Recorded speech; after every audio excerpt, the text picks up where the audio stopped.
بسم الله الرحمن الرحيم. اللهم صل على سيدنا محمد وآل سيدنا محمد. طب القلوب دواءها، وعافية الأبدان وشفاءها، ونور الأبصار وضياءها، وروح الأرواح وسر بقائها.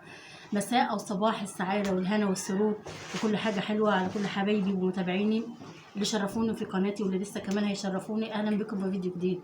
قبل ما ابدا الفيديو بفكركم دايما بالاشتراك في قناتي على اليوتيوب وتفعلوا الجرس الكل عشان كل ما انزل حاجه جديده توصل لكم على خير ان شاء الله. النهارده هنعمل مع بعض فيديو سهل جدا وبسيط. هنعمل الفينو في الميه المغليه بطريقه سهله وبسيطه واقتصاديه، مش هتاخد معاكي اي وقت. هتدخليه الفرن مش هيكمل معاكي اي حاجه، عشان كده هتقومي بكل سهوله تعملي الطريقه دي. طريقه سهله وناجحه والنتيجه فيها مضمونه 100%. يلا نقول مكوناتنا على بركه الله. عندي هنا كيلو من الدقيق، كوبايه من الحليب، فنجان من الزيت، معلقه من السكر، الميه والخميره. دي كل المكونات، والطريقه سهله جدا جدا وبسيطه.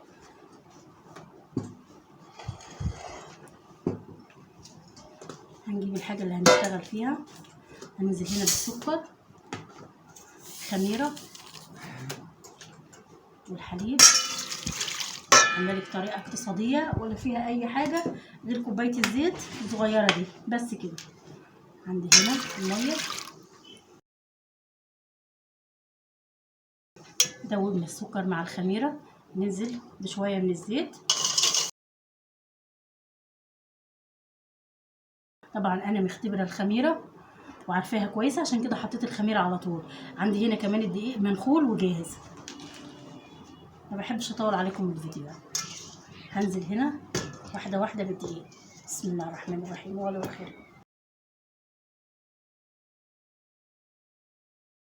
الطريقه زي ما قلت لكم سهله جدا جدا، مش هتاخد معاكي اي وقت. مجرد ما تعجنيهم وتحطيهم في الميه المغليه، هتطلعي تحطيهم في الفرن وهتبقى النتيجه تحفه.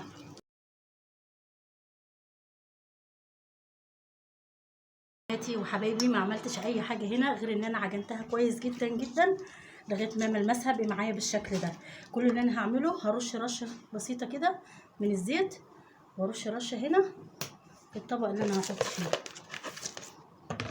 بس، والفها كويس كده. شايفين سهله ازاي؟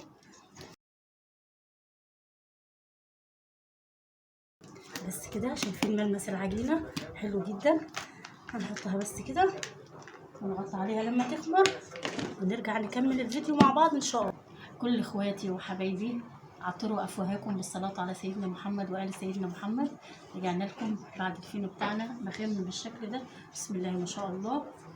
شايفين الجمال العجينه ما شاء الله.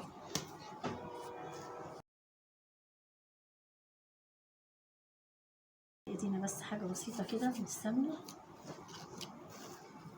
او الزيت زي ما احنا حاطين، اي حاجه بس هتمشي بيها العجينه بس كده. بسم الله ما شاء الله. بسم الله. هنقطعهم على قد الرغيف اللي احنا هنعمله.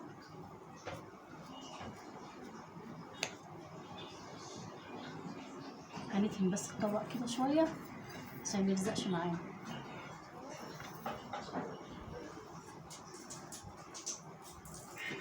بس هنسيبهم كده نقطعهم ونسيبهم يستريحوا بس كده 10 دقايق عشان تعرفي تفرديهم كويس. كل اخواتي وحبايبي اللي وصل معايا لحد هنا من الفيديو ما ينسانيش بقى بلايك حلو، وشرفني بالاشتراك في القناه وفعل الجرس الكل عشان كل ما انزل فيديو ان شاء الله يوصله على خير. كده كل حبايبي انا قطعتهم بالشكل ده وسبتهم لما استريحوا 10 دقايق مش اكتر من كده، لغايه ما استريحوا خالص كده. وما شاء الله العجينه هتمشي معاكي زي الفل كده. تمام. نجيب العجينه بالشكل ده. شايفين العجينه مستريحه على الاخر، هتديني نتيجه هايله.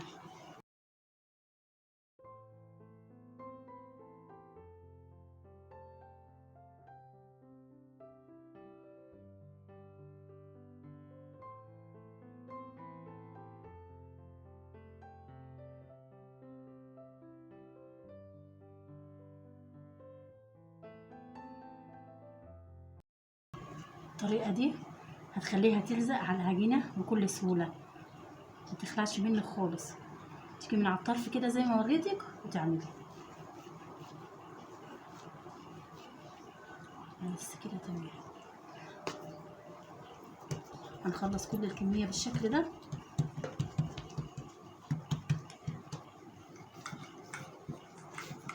هوري لحضراتكم الطريقة مرة كمان.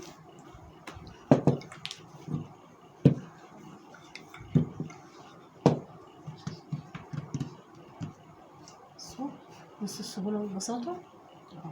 وهنيجي من على الطرف كده ونعمل كده، هتخليها تلزق متطلعش منها. كل اخواتي وحبايبي رجعت لكم بعد ما خلصنا الفينو بالشكل ده واختمر معانا.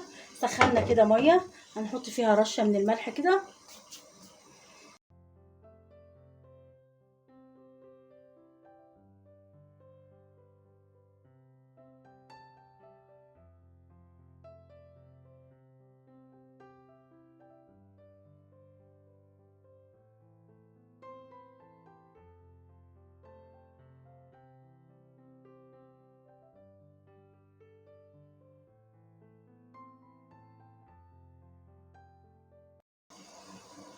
خلاص كده هنقلبهم من الناحيه التانيه.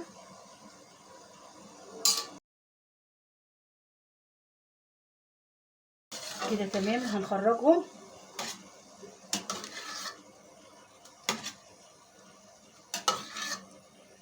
هنحط كمان دفعه كمان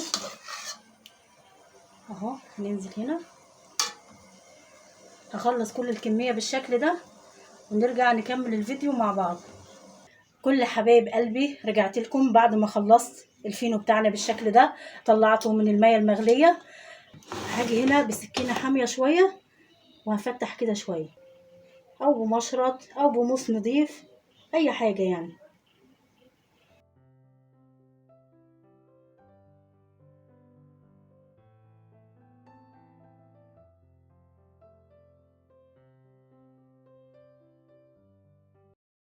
شايفين كل سهوله كل بساطه اهو.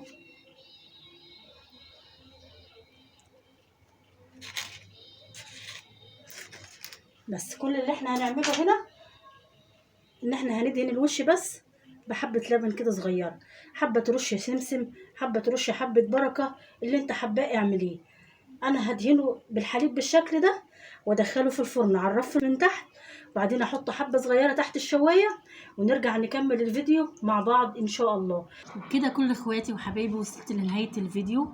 كده خلصنا الفينو بتاع الميه المغليه اللي احنا عملناه. شوفوا جماله حلو جدا وطري وشكله حلو. اللي بقى ايه رايك؟ لو عجبك الفيديو وعجبتك الطريقه، لايك للفيديو، اشتراك في القناه، فعلي الجرس الكل عشان يوصلك مني كل جديد. ألف هنا وشفا. السلام عليكم ورحمة الله وبركاته. ممكن لو عندك أي حاجة تحطيها فيه. أنا هنا كان عندي نوتيلا، شايفين الجمال.